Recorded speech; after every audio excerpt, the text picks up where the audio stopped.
자, 교과 전형이 뭐냐면요. 대학교가 아이들을 선발하는 데 있어서 학생부 종합 전형처럼 4대 요소로 뽑는 게 아니고요. 정말로 아이들의 단순 내신 등급 가지고 선발을 하는 겁니다. 그래서 성적표 보시면 맨 끝에 등급 나와 있잖아요. 그 등급이랑 그 이수 단위 이 정도를 가지고 하는데, 이 등급이 나오다 보니까 우리 아이는 뭐 2.4등급인데요. 어느 대학을 갈 수 있습니까? 이렇게 보통 질문을 많이 하십니다. 그죠? 그래서 이 등급에 대한 오해가 좀 있어요. 이렇게 단순 내신 등급 가지고 대학을 찾으시면 안 됩니다. 자, 두 학생을 먼저 보여드릴게요. 두 명의 학생이 있어요. 한 명은 컨쇼라는 학생이고요. 한 명은 컨쇼 마트라는 학생입니다. 둘 다 내신이 몇 등급이냐면 2.49등급이에요. 똑같은 아이고요. 지원하고자 하는 학과가 어디냐면 전자나 컴퓨터 쪽으로 교과 전형이라는 걸 가지고 지원을 하려고 합니다. 이 교과 전형은 대학교가 뭐 지역 균형이나 아니면 학교장 추천 이런 식으로도 뽑는 거를 말하는 거예요. 자, 그랬을 때 이 두 학생을 보통은 우리 아이가 2.49등급인데 어느 정도 갑니까? 그런데 어떤 업체에서 수시 교과 등급 계산기 프로그램을 돈 주고 파는데 등급을 가지고 예상 점수를 보여주고 있대요. 그래서 그 등급을 가지고 저희 쪽으로 문의를 하셨어요. 그래서 제가 그렇게 하시면 안 됩니다 라고 말씀을 드렸거든요. 그 이유에 대해서 지금부터 보여드리도록 하겠습니다. 자, 이게 저희 교과혁명인데요. 아마 이번 주에 저희가 오픈해 드릴 생각입니다. 오픈을 해드리면 이 교과혁명을 사용하시면 되거든요. 수시혁명이 아니고 교과혁명인데 보세요. 자, 이게 뭐냐면 저희 컨쇼가 이번 시즌에 이제 우리 회원님들한테 제공해 드린다라고 하는 교과혁명입니다. 자, 2.49등급 두 학생의 환산 점수라는 게 얼마나 중요한지 지금부터 보여드리도록 할게요.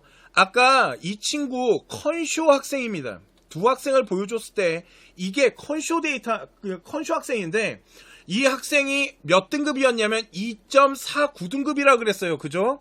그랬을 때 이 학생을 가고 싶은 대학교를 세종대학교와 국민대학교로 나눠서 한번 분석을 해봤습니다. 그리고 가고 싶어하는 학과는 아까 말씀드렸지만 컴퓨터나 아니면 전자 쪽에 가고 싶어하는 학생이에요. 자, 그랬을 때 2.49 가지고 계산을 했더니 세종대학교는 몇 점이 나오냐면 982.53이 나와요. 이게 뭐냐면 대학교 환산 점수예요. 교과 전형을 할 때는요, 저 단순히 2.49라는 저 등급 갖고 하는 게 아니고요, 학교별로 나타내는 저 환산 점수가 중요해요. 저희가 이 프로그램 짤 때요, 왜 밤새도록 짰냐면 저 환산 점수 만드는 거랑 저 환산 점수화된 학교 입결 데이터를, 예측 데이터를 만드느라 고생을 한 겁니다. 그냥 단순 내신 등급으로 할 거였으면 돈 받고 팔지도 못해요, 전. 그런데 보세요. 세종대학교는 982.53이 나오고요. 국민대학교는 980.12가 나옵니다. 이게 이 학생의 점수고, 어느 학과가 지능전자공학 전공이 안정권이 뜬답니다. 그런데 요거 나중에 데이터 보는 방법은 따로 다시 한번 설명을 해드릴 거예요. 자, 그러면 컨쇼 마트 학생 데이터를 볼게요. 똑같은 2.49입니다.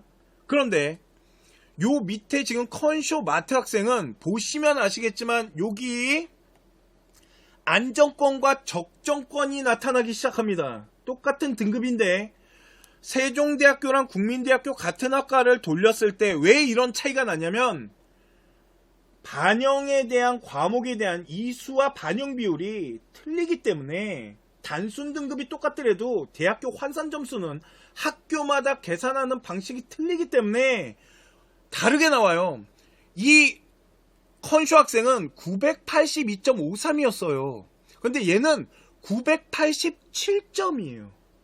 무려 거의 한 4.5점 가까이 차이가 나요.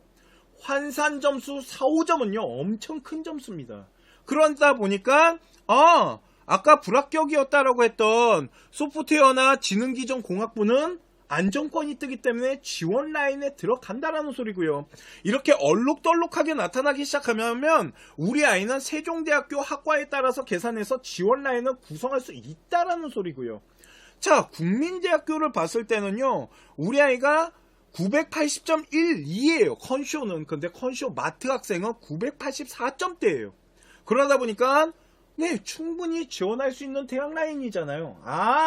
같은 2.49i지만 대학교 환산을 해서 데이터를 구성해서 만들어 보면 2.49가 아닌 두 학생의 점수는 환산 점수의 차이가 발생하고요.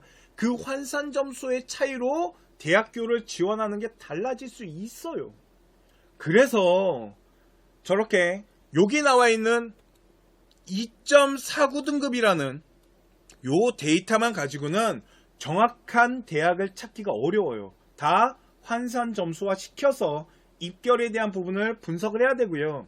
그래서 대학교도요, 단순 내신 등급만을 발표하지 않고요, 자기네 학교가 등급에 따른 환산 점수가 어떻게 합격선을 형성하는지 입결을 환산 점수화해서 발표하는 학교들도 많아요. 그래서 그 환산 점수를 가지고요, 다시 우리 아이 점수랑 구성하면서 맞춰봐야 된다. 그렇게 교과 전형을 찾으셔야 됩니다. 이게 정석이에요. 그러니까 단순 등급을 가지고 뭘 한다? 그렇게 생각하시면 안 됩니다. 컨쇼에서 모의혁명을 무료로 제공해드리고 있습니다. 6월 모평 성적표 받으셨죠? 그 성적표를 가지고 모의혁명을 통해서 대학교에 대한 기준과 우리 아이가 수시를 지원하는 데 있어서 정시 능력에 대한 어떤 기준선을 가지고 수시 납치대학교는 어느 정도를 갈 수 있는지, 어떻게 수시를 지원해야 되는지에 대해서 저희가 기준을 마련하기 위한 모의혁명 프로그램을 무료로 나눠드리고 있습니다. 어디에서요? 저희 컨쇼 홈페이지 입시자료 게시판에서 무료로 나눠드리니까 많이 퍼다가 사용해 보시기 바랍니다.